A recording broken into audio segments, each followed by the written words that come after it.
Greetings, everybody. I'm Jamiliah Lemiuex, and welcome to another episode of Color of Change's award-winning series, Tell Black Stories. The Tell Black Stories podcast was created as an extension of Color of Change's Hollywood work, where the organization is changing rules in Hollywood by ensuring accurate, diverse, empathetic, and human portrayals of Black people in film, television, and music.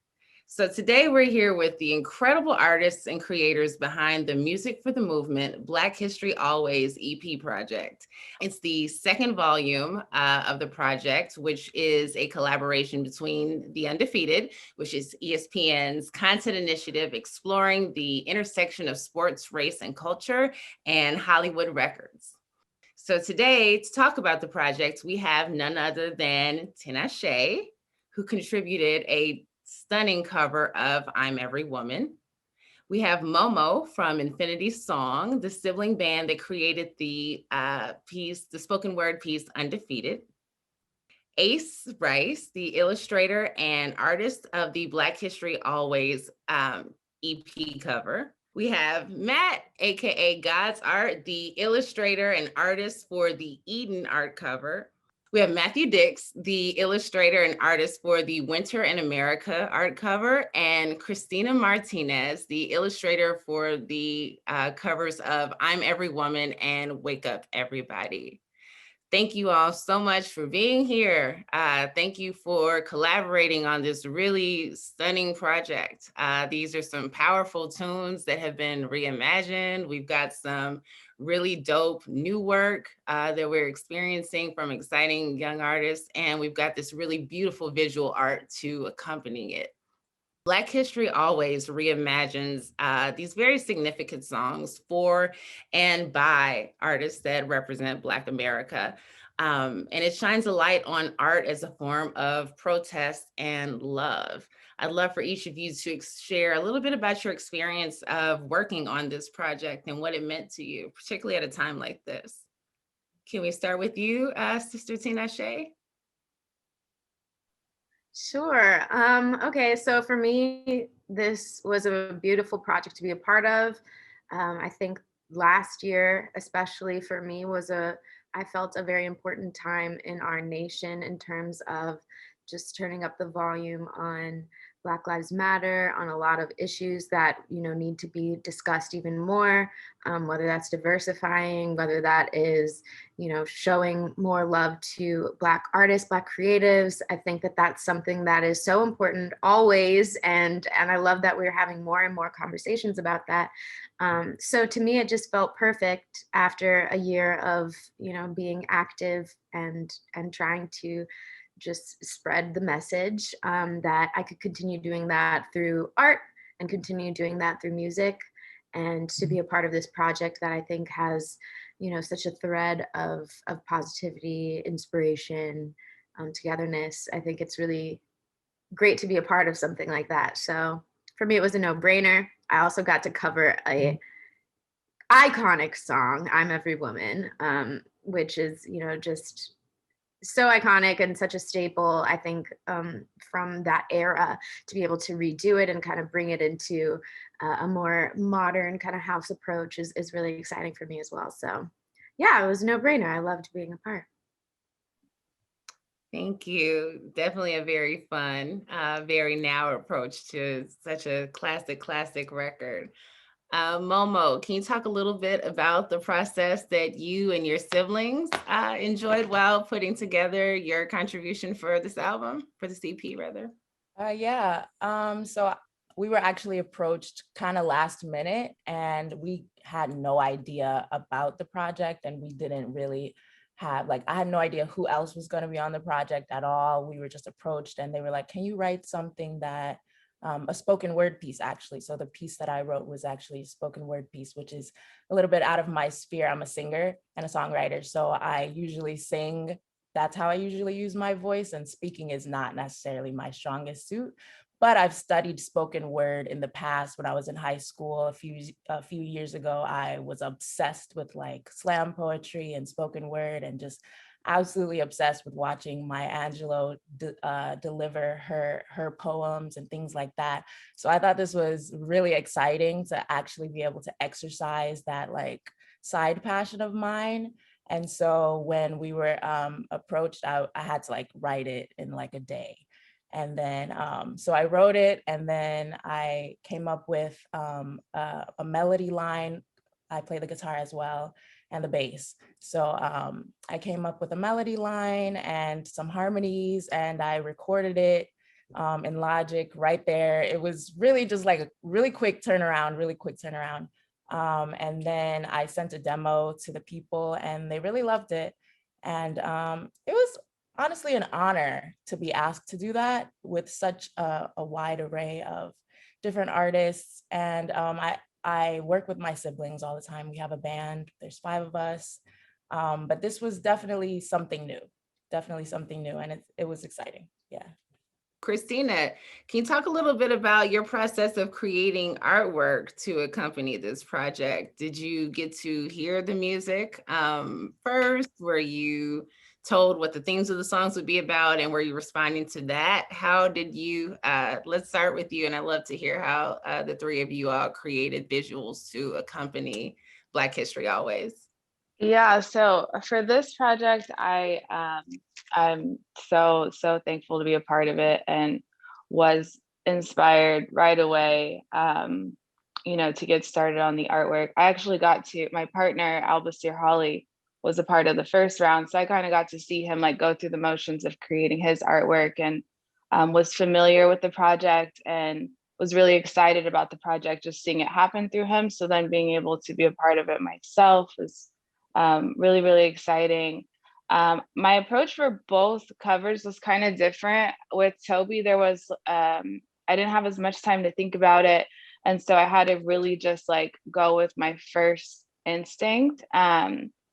And with the words of the song, I did get to hear it, and I got to see his visuals for it before I created it, which really, really helped. And so I felt like with the message for this song and the lyrics, it was really, really important for me to keep a reflection of him on the cover and have that message be coming from a strong Black man during this time. And so that one really was, it was just taking the essence of Toby and expressing that, and making sure that anyone who looked at the cover saw a strong Black presence on it.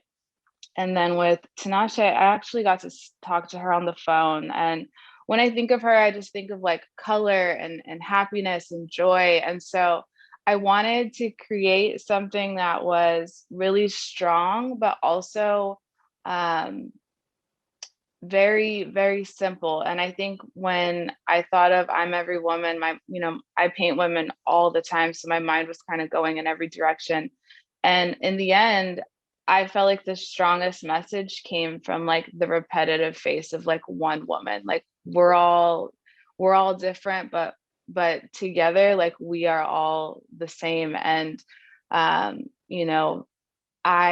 wanted to create a figure that was looking straight at you. And I took the energy from her and in the song, and I put it together, and that's what I came up with. Thank you. Mike, Yeah. what about you? Can you tell us a little bit about your process with this project? Yeah, funny enough, your mix-up, at first the guy Jathan approached me. He wanted me to do the Winter in America cover. And then he was like, nah, man, we got this Brent Faiyaz track for you. And I'm like, cool. I listened to Brent since he Sonder days, so I'm familiar with his art. And he kind of gave me a briefing of the song and kind of what he was extracting from it. And then I did like 2 minutes into like reading his email, and he had sent me the song. I didn't even listen to the song. I'm like, I sent them some pre-existing art that I did. One piece that I had that was already named Eden, that was a biblical painting. and another painting that was the Lady of Guadalupe, like in this like flower stylistic form that I use. And he was like, "Oh man, I don't know, you just had that sitting around. That's perfect." And I'm like, "Yeah, I know."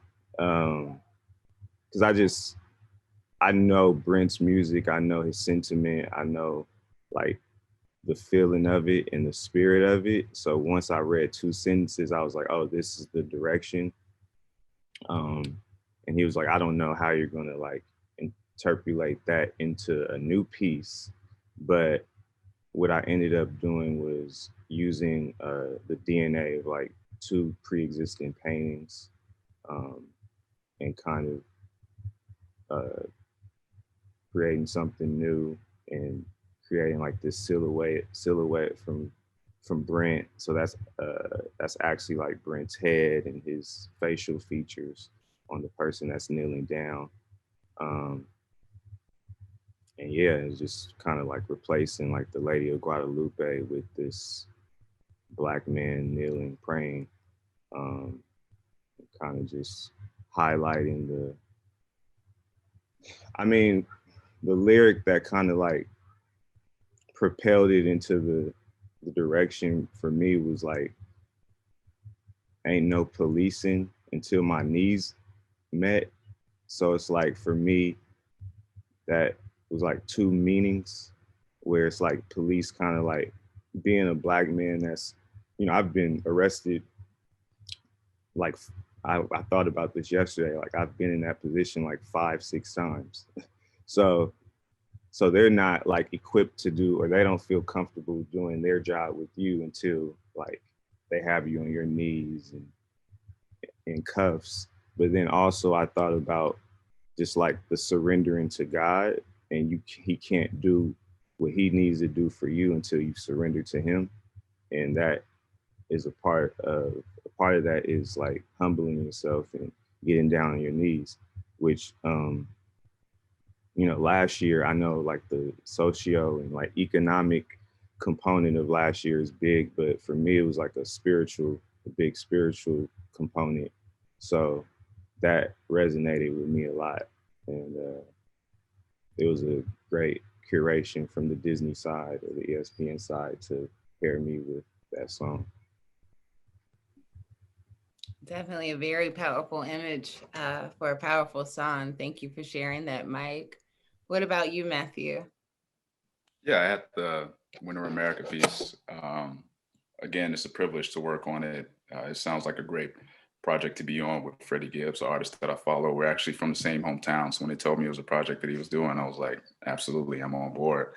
The piece specifically is I had to try to put together all the visual, vivid imagery that Jill Scott Heron has in his piece. He makes a lot of metaphors towards the direction that America has gone in since, its original sin with the Native American genocide, and going on through like this dystopia kind of vision of America being kind of hard to be optimistic in times of struggle and oppression. So I really just wanted to have an image that kind of was our version of the Statue of Liberty, the Black version of the Statue of Liberty, with a strong female presence, and actually being an empowerment of equality and liberty and justice, because I believe that's the underlying tone of his piece. There's a lot of visual imagery that I could have just, plucked from verbatim for the album cover art, but I think just focusing on one solid image to trying to encompass everything that he's talking about in the piece was the direction to go in. And I'm a fan of like Francis Bacon's art when he tried to paint the popes and using the screams from different videos of European history, and George Condo as well, just to incorporate kind of like the psychological weight that we have in the African American community for dealing with these systems of oppression. So just trying to put together everything into one solid piece, and I believe it worked as well. It's a striking image that I'm excited to hear the final piece that Freddie Gibbs puts on it. Awesome. Thank you, Matthew. Last and certainly not least, Ace, can you talk about putting together the image that would tie all of this beautiful artwork together and make the EP cover for Black History Always. First of all, thank y'all for having me. This is pretty amazing. Like, it's a pleasure to be on the panel with such dope talent and amazing artists.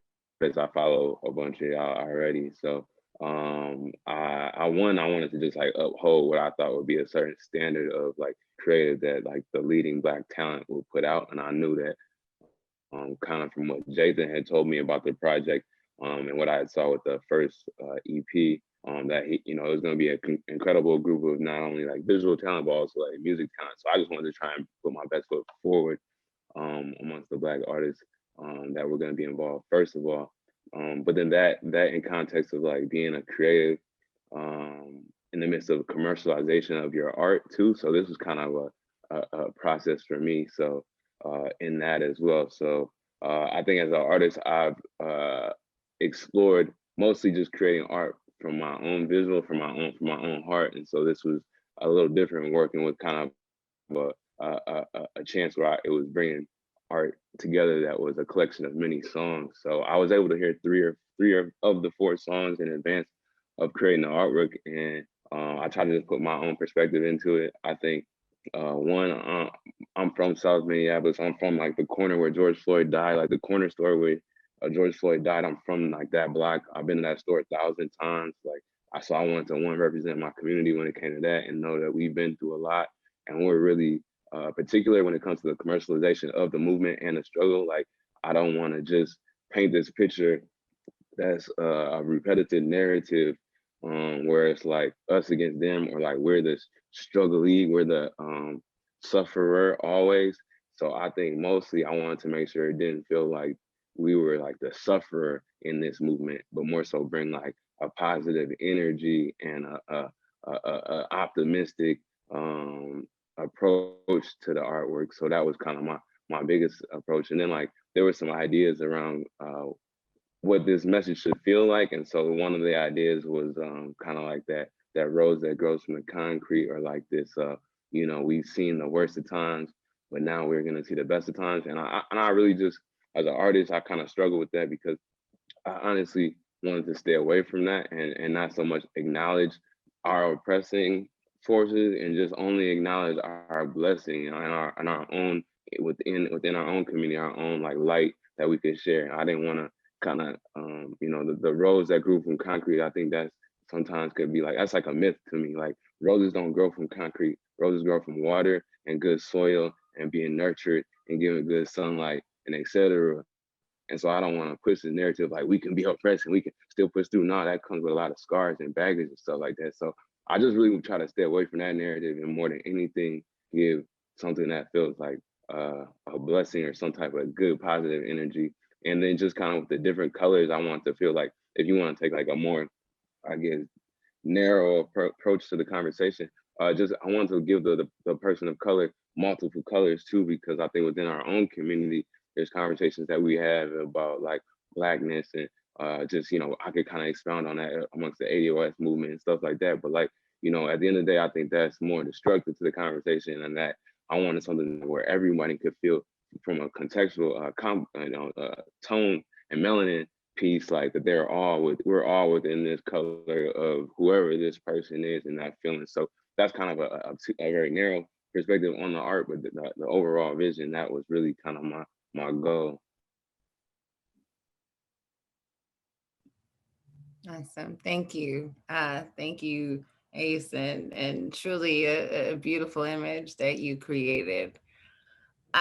So there are a few songs on this project that are covers, and the messages, the symbolism, the power of songs like Winter in America and I'm Every Woman are just as relevant today as when they were first recorded.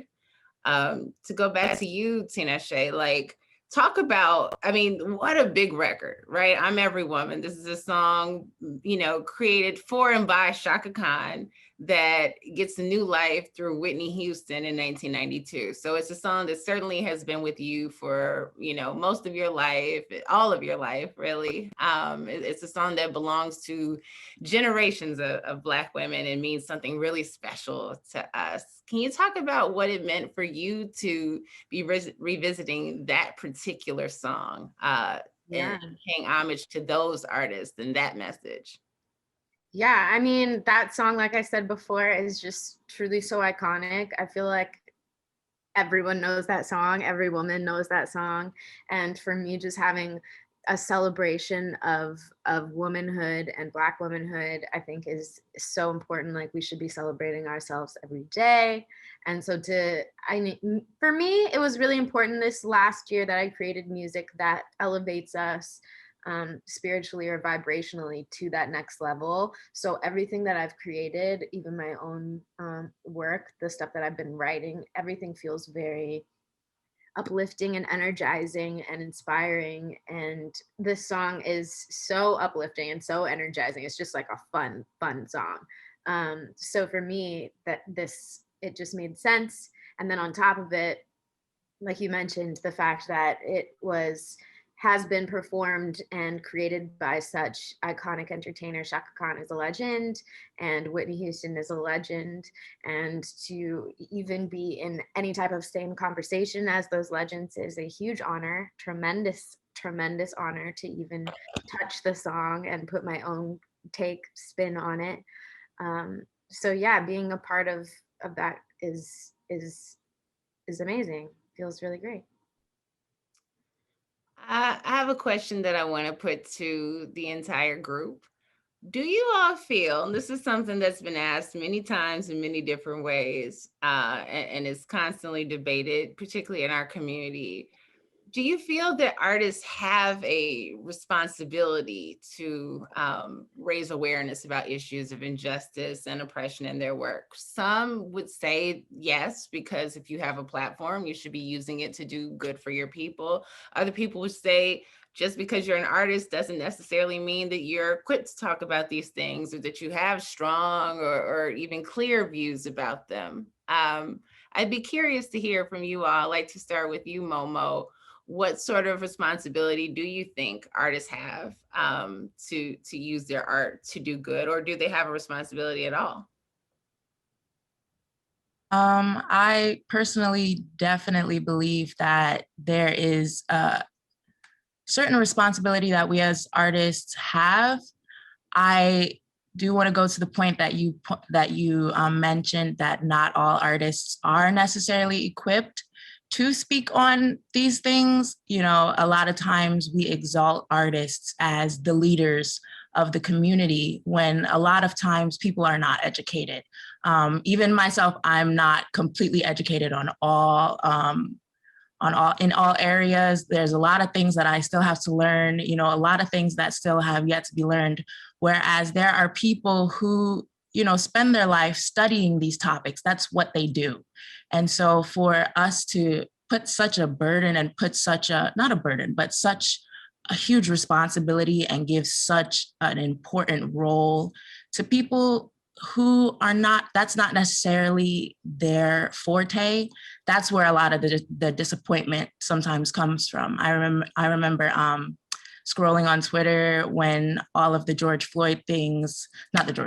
when the protests were happening, when George Floyd was killed, and there was just an uproar about artists misspeaking, and rightfully so, but it's because and there was also a clip of, I believe, Malcolm X speaking and saying that we cannot give these artists our lives. We cannot expect them to deliver us. We cannot expect them to lead us to the promised land. That's not, you know, a lot of times that's not, you know, they weren't trained for that. That's not what they're here for. We need to raise up other leaders who feel that burden. But at the same time, with all of that being said, I still do believe if you do have a platform and you do have a voice and you do have influence and you do have people's ear, then absolutely, you know, get as much education as you can in order to, you know, be able to influence and impact and actually, you know, make a difference.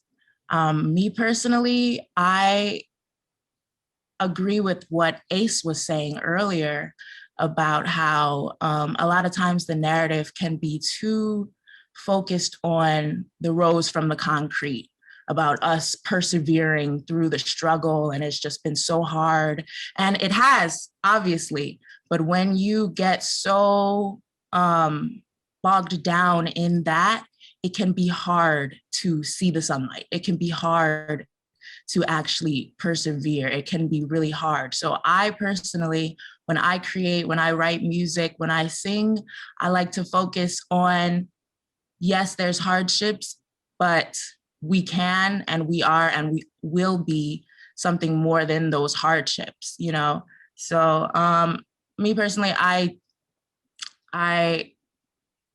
use my protest in that way, living in a positive way, and creating music in a positive way, not necessarily in every song talking about the struggle, you know, because there's more to being Black than struggle. There's joy, there's community, there's wholeness, there's a wide array of things that goes into being Black, you know, just being a human, just, you know, living, just walking your day to day, like that's all a part of being Black. Not everything is about struggle. It's about creating, visualizing the entire well-rounded experience of being Black. So I like to, you know, play on different things. So yeah, that's what I have to say.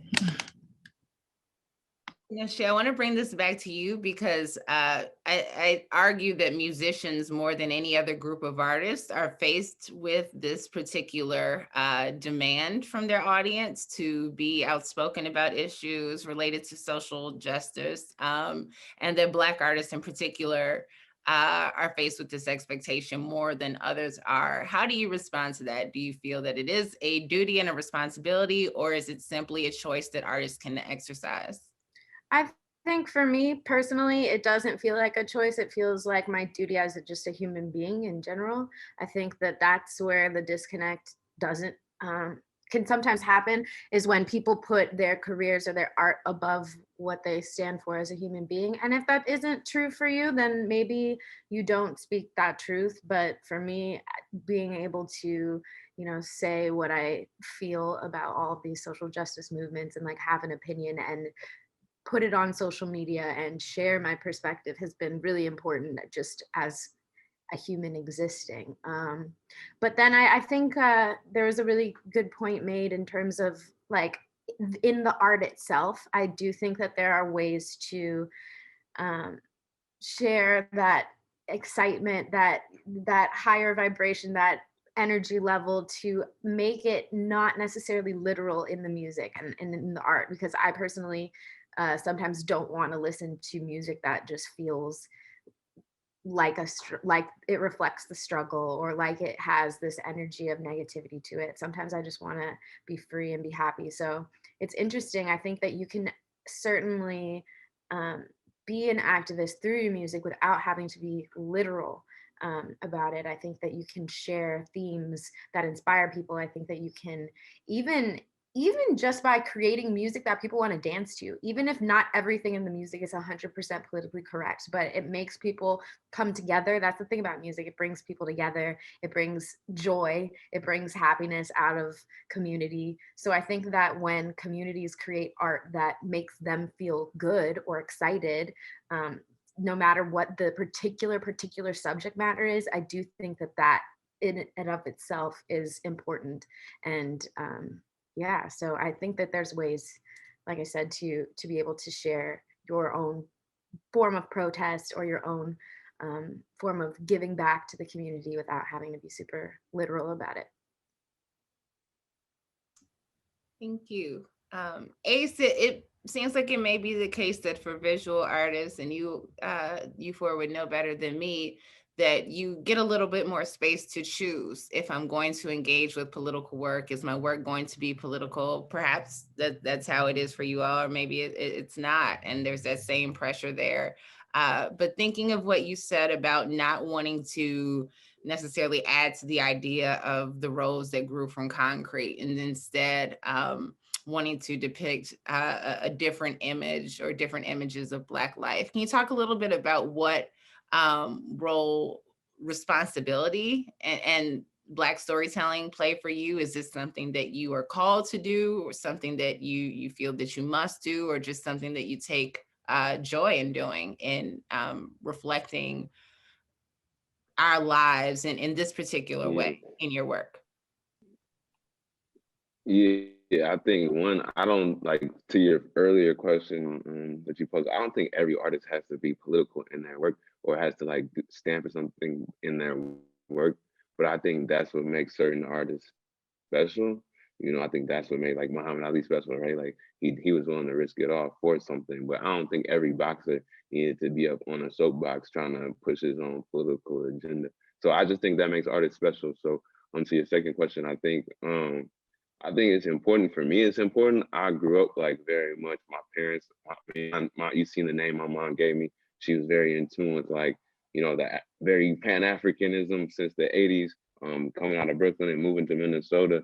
So I grew up with two very strong and parents when it came to that. And then like my dad was a music manager. So I grew up with basically like Prince was like an uncle to me when I was a kid. So, you know, I think there was in context of this conversation, like being around somebody who wrote slave on their face when they was on stage, and like that's like my old heads, you know what I'm saying? So it's like I've always been more conscious of, again, like the commercialization of art. Like, you know, that you could do things certain ways for more commercial success, or you could stay true and just have faith and belief with God and, you know, rock your own path. So I can't really separate it because that's not how I grew. I was literally named after Asa Philip Randolph, who's a family friend of my great grandfather. Asa Philip Randolph was Martin Luther King's mentor. So it's like I come from a lineage of like, the real stuff. So I have to do it, but I also do believe doing it in ways that are commercially acceptable for the other people that are Black.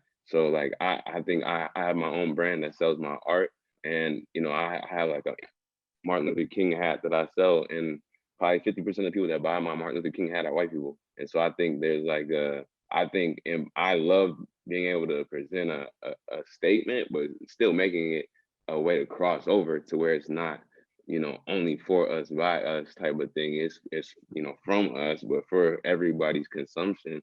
And that's kind of always been my motto. So maybe that, I just think that's like being creative, and how you take your stand is really more important than for each person. How they want to, live out who they are is more important than anything.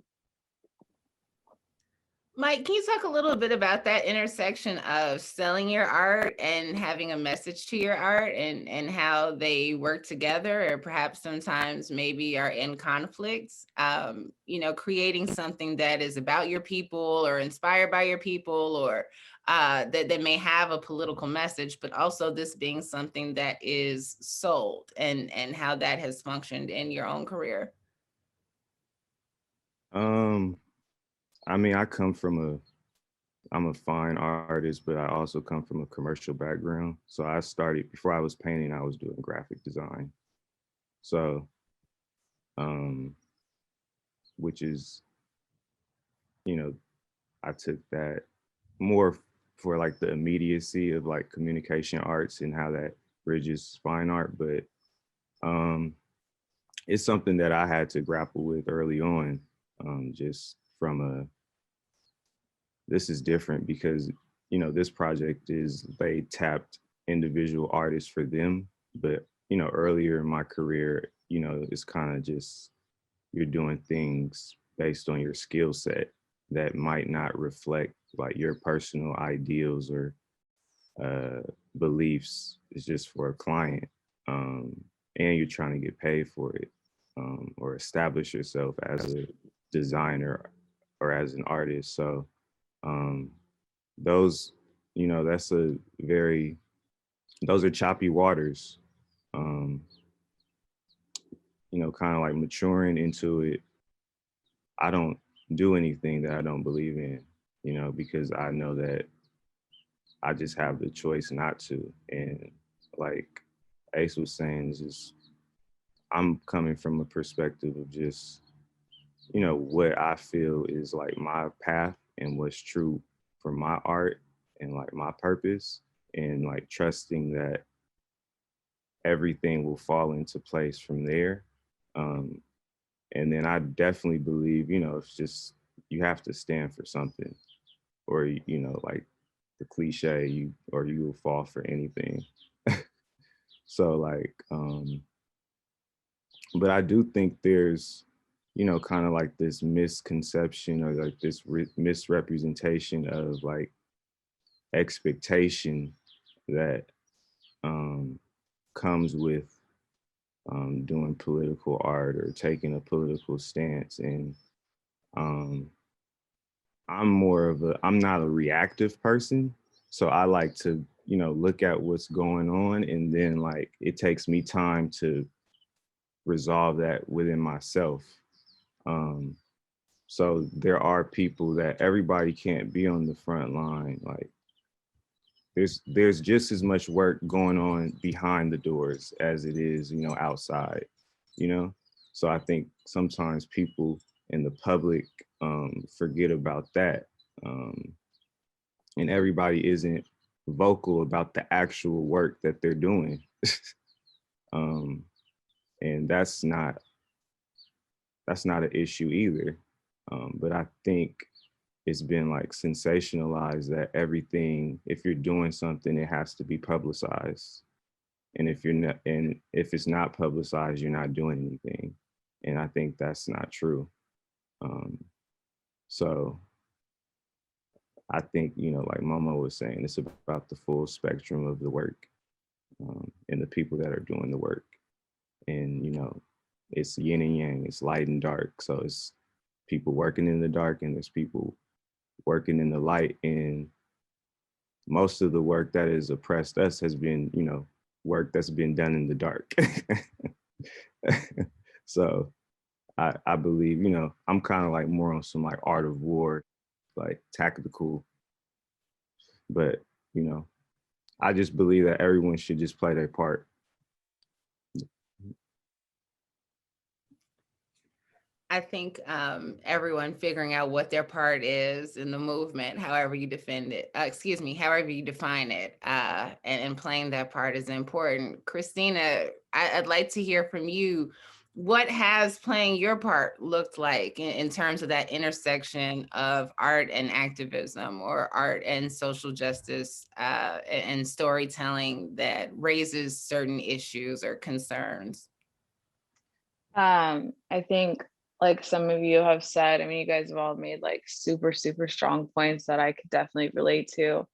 You know, I'm Black and Mexican, but was like fully raised by the Mexican side of my family. And so for me, my experience as a Black woman is just, that's been my biggest source of like education, is just moving through the world and like learning about myself and my identity. And so I think that, you know, like Momo said, when you put artists like on the front line, you don't know their perspective. And so for me, my perspective is like educating myself constantly, constantly. You know, my mom, she's full Mexican, had me at 15 years old. And so I didn't learn my Blackness from my mom. I had to learn it just through moving through life. And, you know, I've made it my responsibility to continue to educate myself more. And I think that, you know, like Mike said, a lot of the work has to be done on the inside in order for you to have a voice, and for then for you to put that voice out into the world and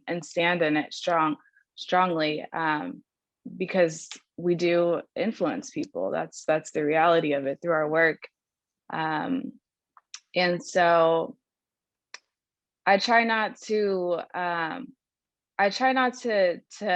think about it to the point where it causes me to move in a direction that isn't true to my own story. I do take the experiences of myself and the people around me, and I put those into my art. I think that as an artist, and being so emotionally connected to so many things, it almost seems impossible to make work and not have it reflect what's going on around you. But sometimes activism might look like, you know, continuing to create, knowing that you face bigger challenges than some of the people around you. You know, sometimes it looks like self-care and self-love, and like Tinashe said, sometimes it's just pure joy, and putting that out there in the midst of like chaos and so much suffering. I think that if you acknowledge it within yourself and understand what is happening, then the way that you speak on it is, you know, it might not look the way that other people want it to, but just having that urgency to move in a progressive direction through your work is what's most important. Matthew, I want to close this question out with you. What does that urgency look like in your artwork? Are there particular, when it comes to using your art as a way to respond to things that are going on in the world, where does your sense of urgency come from? Is it what you are most directly affected by? Is it from the things that you're consuming in the news? How do you decide to what exactly you're responding in the first place? Yeah, absolutely. I think it is the most paramount responsibility for the artist is to just first submit to your artwork. And whatever comes out of that is just what you have to accept. So your work can be autobiographical. And if on a daily basis you're facing, you know, systemic racism and oppression, that by nature would just kind of flourish out of you and come out of you just by default. So I don't think artists really has a lot of control. And I don't think an artist should necessarily try to control what they produce on canvas or on a track or on CD. It's just kind of accepting that submission and being that filter for the interactions that you have in your life.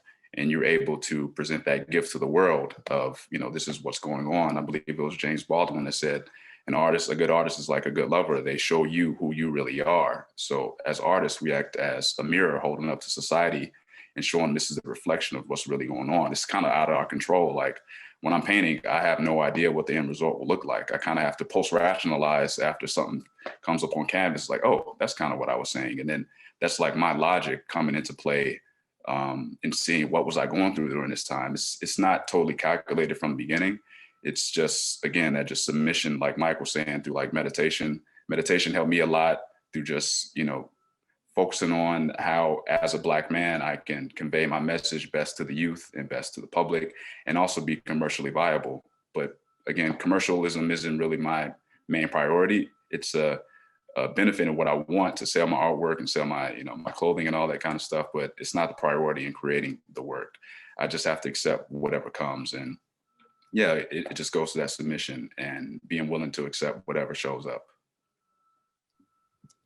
Matthew mentioned James Baldwin. I'd love for each of you all to briefly share an artist that has inspired you in terms of how you view our continued struggle for freedom and liberation, and what freedom and liberation might look like for us. Ace, I would imagine that Prince would be one of those artists for you.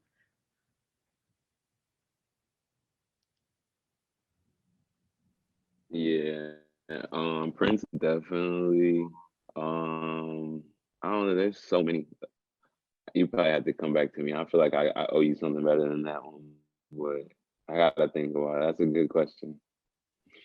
Okay, we'll let you think about it. Momo, who do you want to give flowers to? If you want to name an artist or a couple of artists that have inspired you.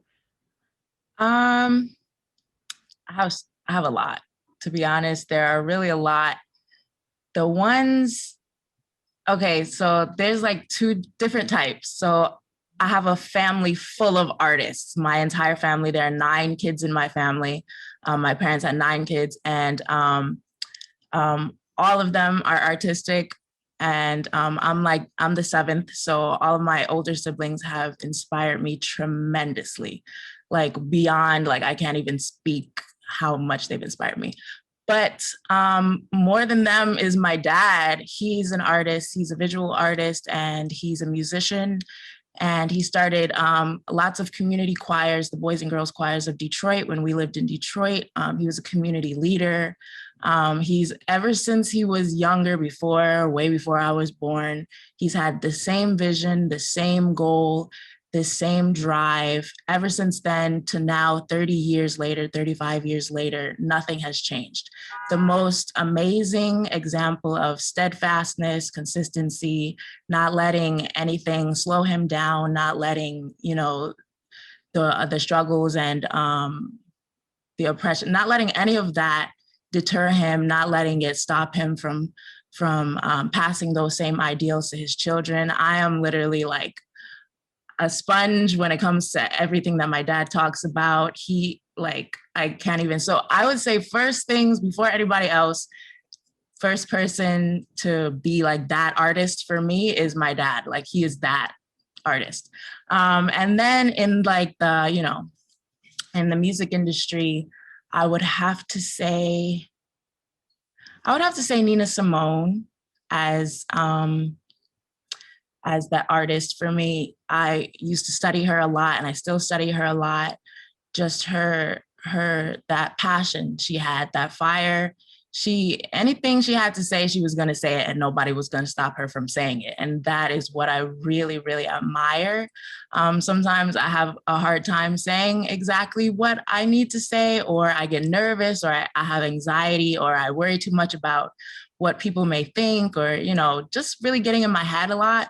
So studying her, watching her freedom on stage, off stage, just wherever she is, that's so inspiring to me as an artist. And it just leaves really like a big mark on me, and it gives me something to really aspire to be in that sense. With with her music, in interviews, it didn't matter where she was going to say what she had to say. So I like that.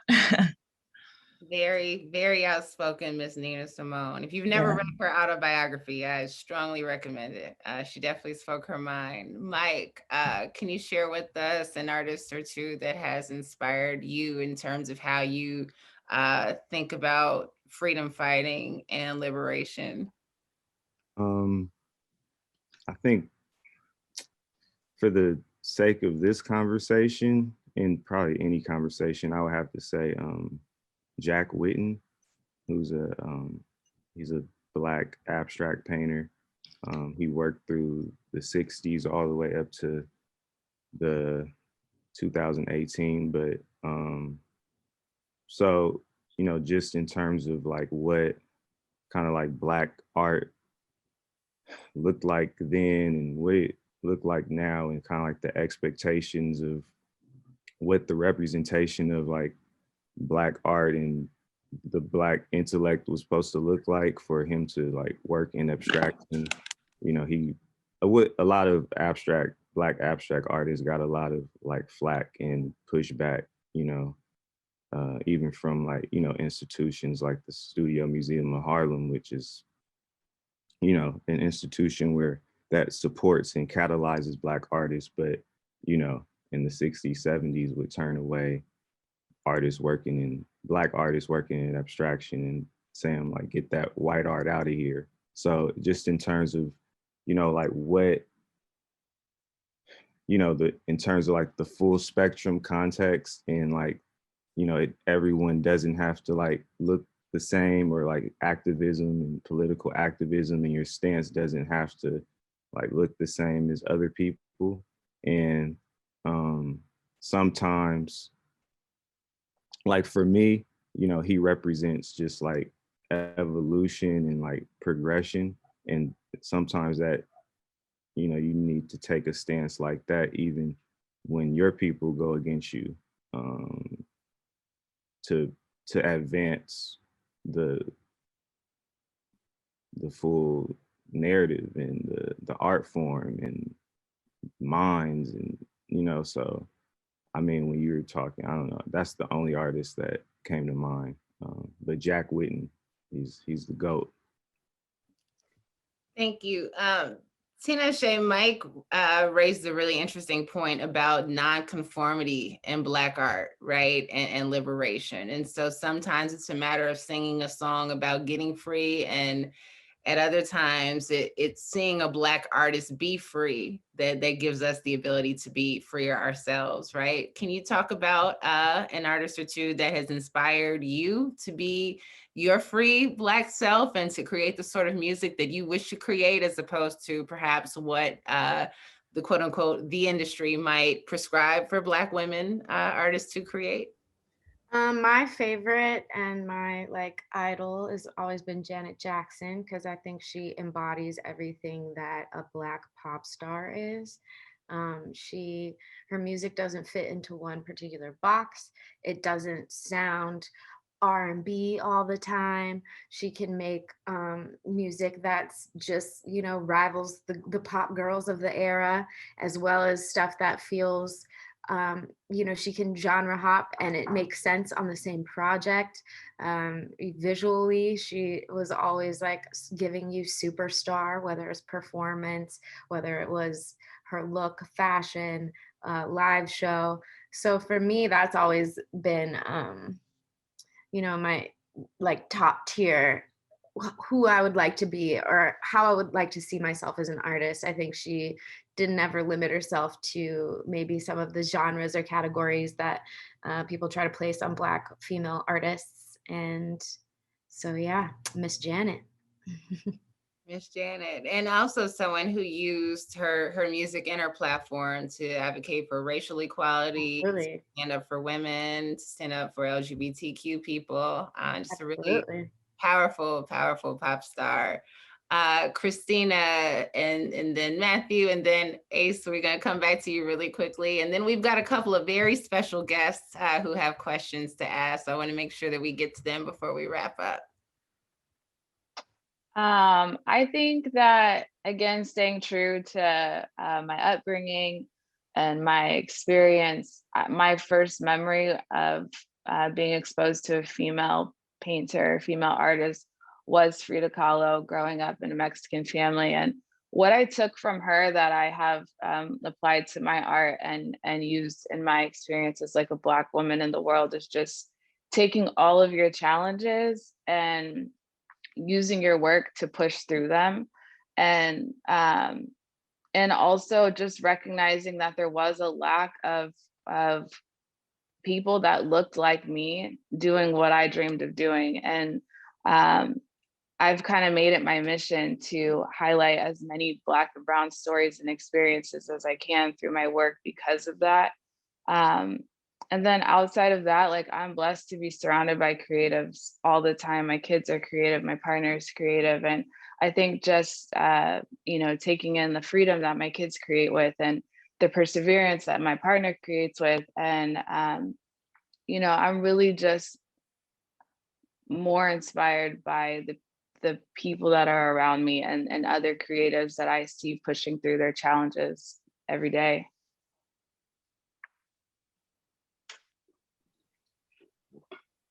And I'll go, yeah, one of my main influences, like Momo was saying, Nina Simone, just her equating freedom with being no fear just left a profound impact on me.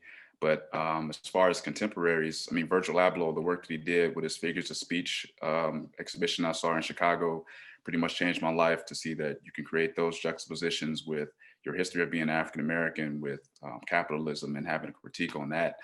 Jean-Michel Basquiat with Irony of a Negro Policeman, Pablo Picasso with Guernica. It's a lot of influences that I get on a daily basis from a lot of different sources, but Banksy as well is always some kind of underlying socially political commentary that he has on his work, influencing that with graffiti, and the historical context of that being like the illegal voice of the people that the establishment doesn't want to hear. I'm a big proponent of that, and just always trying to get your work out to, fight for the little person, fight for the little guy, and to show that we do have power in our voice and that art is powerful. Yeah, that's a few of my influences. Thank you. And finally, back to you, Brother Ace. Yeah, I appreciate it. I would definitely say, like, growing up, one of my biggest influences was artists, a local visual artist in Minnesota. He's like a godfather to me. His name was Seitu Jones. He's a sculptor and painter. And he does like a lot of like work around the city as far as city commissioned art, like throughout the neighbor, all Minneapolis and St. Paul. So that probably he had a huge influence on me. My uncle was a jazz musician by the name of Lester Bowie, and he was like one of the more pioneering like trumpet players from the avant-garde side. So he's somebody who always like I watched him just break all the rules with his jazz, and there was like no rules. Like he just played all crazy. There was like tempo sometimes, like just wow. So he kind of let me know that there's really no rules to the art and just do your thing. And then like most recently, I'm kind of just like I saw One Night Miami, and I was just sleep on Sam Cooke. So like I super recently just dove into Sam Cooke crazy, and I just went on a Sam Cooke binge, and it was just I think that story is so interesting because in the movie, obviously I don't know how much of it is real, but just like them putting the pressure on him to really try and like speak up, and at a time that was critical when he had been so commercially successful, and he was like, "No, I'm still down. Like just because I'm winning over here don't mean I'm not down." And then to go on and write such a like one of the most iconic like struggle songs of all time for sure. I think his whole story was just crazy. So I've been doing my research on his life and understanding like how he came from such a soulful background, and then which led me into like Baptist, like conservative Baptist music, which is amazing. So like Sam Cooke kind of introduced me into this whole new journey back into like our roots of like music as it came straight off of the plantation. So Sam Cooke's probably right now one of my biggest inspirations.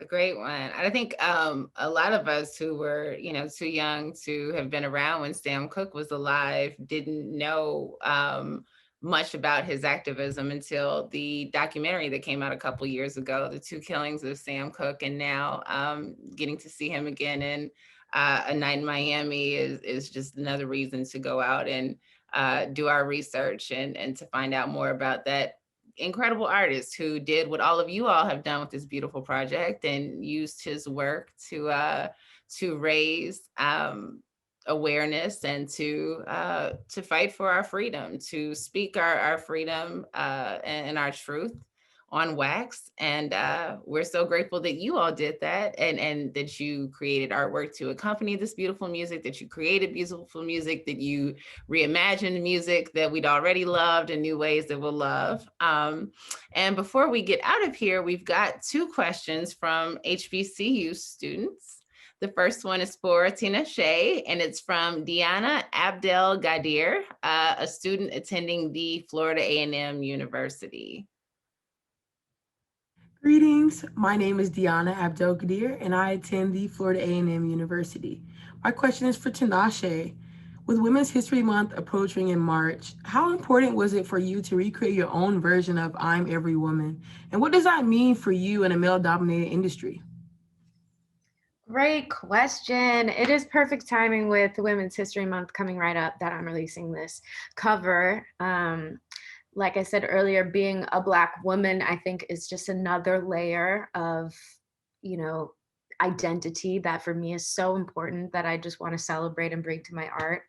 And especially, she hit the nail on the head. This industry is incredibly male dominated. The music industry has not been an easy one to navigate, especially now that I'm an independent artist. You just see how much of a discrepancy there is between the support that men get, or the collaborations between male artists, male producers, male engineers.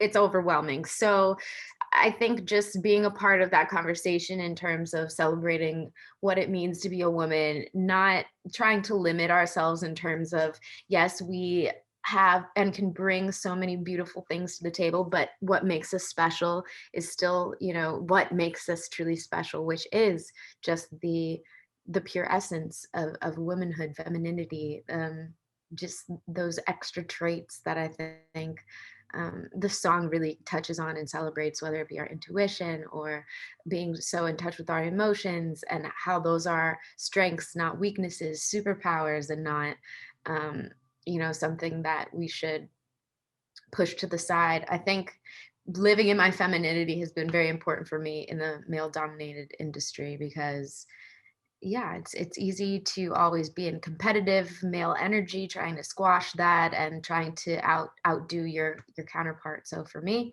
it's nice to just be. So yeah, great question. Loved it. Thank you. And thank you for your question, Deanna.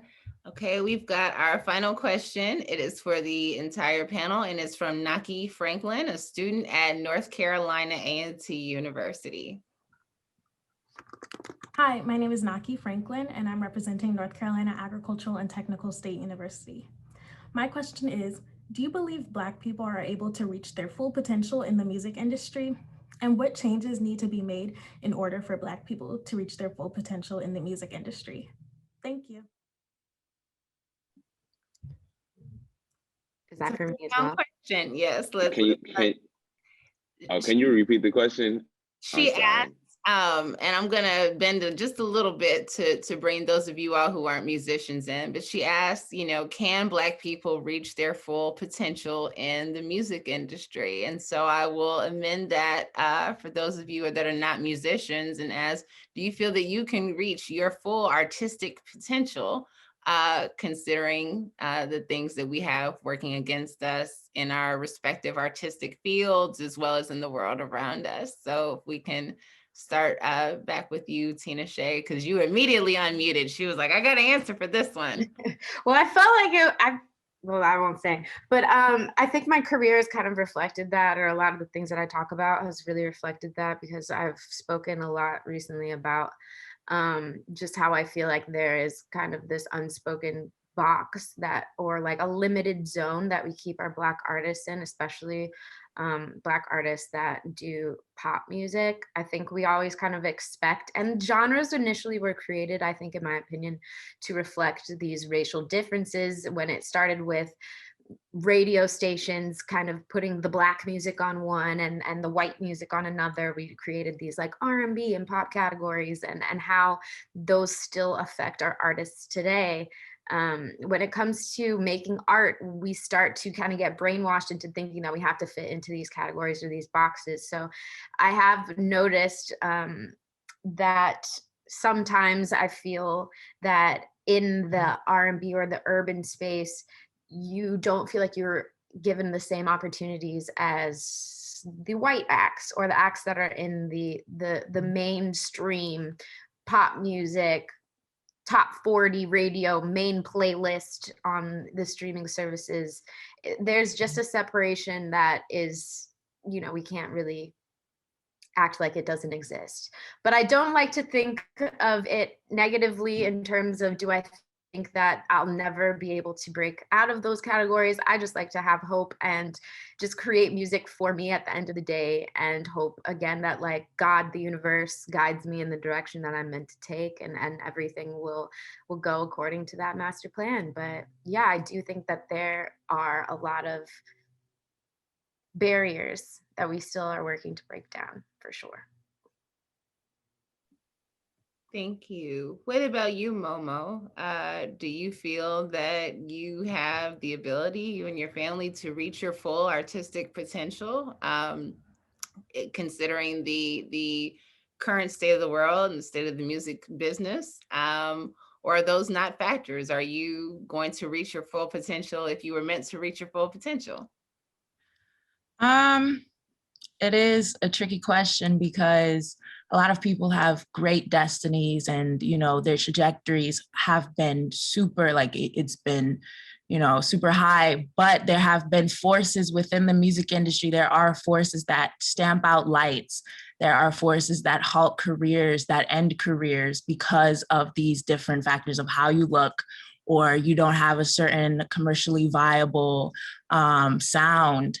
And for my family, it has been a struggle, because we have a different type of sound. We're not what people, like when you look at us, you don't expect what you hear a lot of times. So, and that is confusing for people. And sometimes the people who are in charge of marketing us, when we were first dropping our project, they didn't know how to market us. They said, you guys are an anomaly. We don't know what to do with you.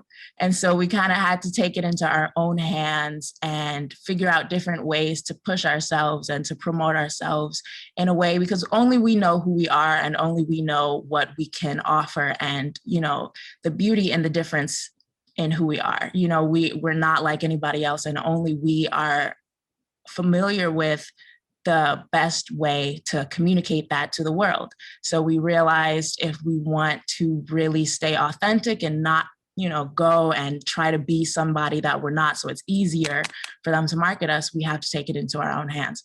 So it is very, very difficult, very, very difficult, I believe. And we're only, you know, in terms of industry, we're just now beginning. So I can only imagine someone like Tinashe, like how hard that has been for you throughout your career. So I can only imagine, but moving forward in our careers, that's like the biggest thing that we're going to try to always do, is stay true and do the best that we can do for ourselves, and let anything that the labels and the big guys and the machines, let that be like an accent. Like, yes, that's nice, I'll take that. But first things first, I'm not going to rely on you. First things first, I'm going to rely on me, so I know that the job is being done. So that's in terms of like my family and like how we move. But in terms of the music industry, it is absolutely, the system has got to be rearranged completely. Absolutely, just like genres have got to go. Like that, that is not, no. Like some people do not want to be only R&B. Like not every Black person does R&B. Some people want to do pop. Some people want to do country. Some people want to do folk. Some people want to do EDM. Like Black people are not all of those things. Exactly. So then for us to turn around and have to be pigeonholed into this one genre is completely, it's egregious, and it's crazy. So that's really like, and then Grammys and these award shows, and then you have people like when Frank Ocean was nominated for Urban Contemporary, or he won that, and you know, it's like, or Tyler the Creator, and he was nominated and won Best Rap Album, and you know that was best, you know, like it should definitely not be such a definitive like, oh, you're Black, so you're R&B, this is what you are. Because that's like, if I put a mask on and I started singing, you would not know who I was. You would not even be able to tell. So yeah, I definitely have a lot of opinions on that, but that's, yeah. That, yeah. Me too, sis. Well, it's interesting. You said, you know, people would not look at your family and expect you all to make the kind of music they do. One, that means they're not looking at enough Black people, because I'm like, I see 5 beautiful people and I've heard you all perform before, and you all definitely genre hop. And as you should, right? Like but you can't be what you don't see. Right. So it's like, because Tinashe got to see Janet Jackson, right? Like there's this image of somebody who looks like me, who can do all these different things, who can, you know, genre hop, who can speak her mind. And so I can be that, right? And that people, you know, will look at you, you know, will look at her and have the same feeling. We'll look at you and your family and say, okay, we can sing Fleetwood Mac, right? And we can sing Earth, Wind, and Fire. We can do all of the things because we are all the things. For our visual artists on the in the conversation, I'd be curious to hear briefly, because it's our last conversation. I know we're wrapping up here. Can you point to someone and say, that's the sort of career that I want to have? They have been able to fulfill their potential as an artist, you know, not as a Black artist, but as an artist in the world. They have been able to create the sort of art that drives them. This is, you know, the type of way that I would like to move in the world? Or do you feel that you have, you know, at this point in your career, perhaps you can say, oh no, I'm there. I'm very clear on what my potential is. I'm, you know, I'm on my path and I'm the guy by which I'm following. But I'd be curious to hear for you all in terms of that idea of like, can I get all that I can or all that I should of my artistic career as a Black artist? What does that look like for you all? We could start with Matthew, then Cristina, then Mike, then Ace. All right, sure. Yeah. I think an artist in terms of potential, it takes a lot of dedication to self-reflection and seeing who you are and knowing who you are personally before, you know, you try to present things out to the public. And one of the people that I admire the most who done that is Pharrell Williams. The way he's able to collaborate and put his creative touch and fingerprint on any project that he does, whether it's collaboration with, you know, Richard Mill or working with, you know, Sade. Jay-Z is another person that I admire, his business moves as well as being in the music industry and just helping projects like Black is King to come out to really push that narrative of, you know, Black exceptionalism. I think the onus is on the artists to really do the work on themselves first. And then out of that is a result of all the products that you created, whether it's painting, whether it's clothes, whether it's any kind of design, graphic design, whatever it may be. Yeah, I'm definitely know my potential and I'm not there yet, but I like the path that I'm going on, doing projects with, you know, Color of Change and Disney and ESPN on this project, working on this. So it's definitely the path and trajectory that I see myself going down.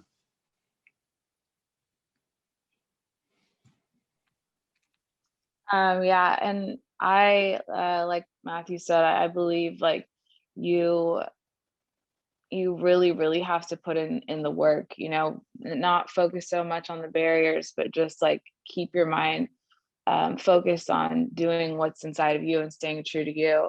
I definitely don't believe that I'm anywhere near my full potential, but I do know that my whole life I've had this urgency to create and to make great change and to use my work to make change. And I believe that that comes from God.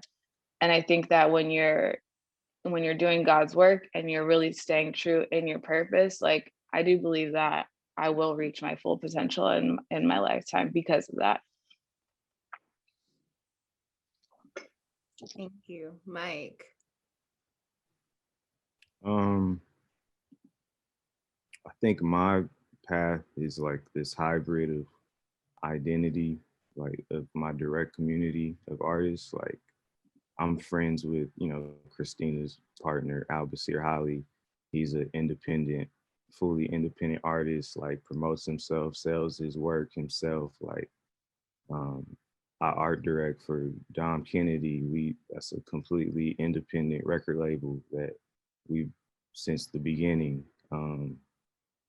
Retna, who is a graffiti artist from LA. He's a black, half El Salvadorian, but you know, prominent fine artist from graffiti.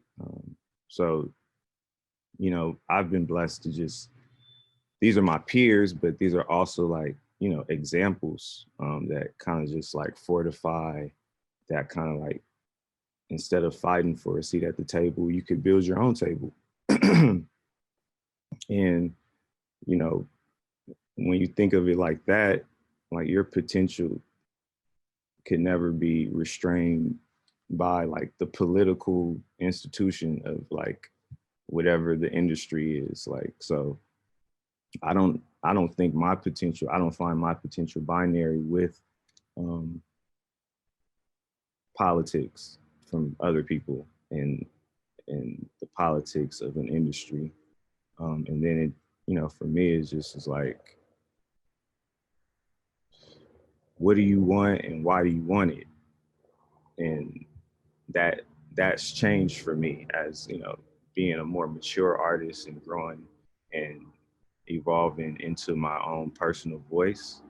And everything that I thought I wanted as a younger artist is not really what I want.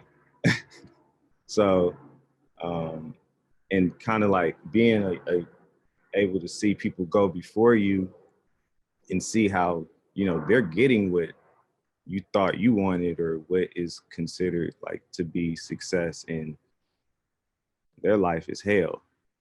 And, you know, on the reverse side, it's like, I mean, I think there's just power and independence.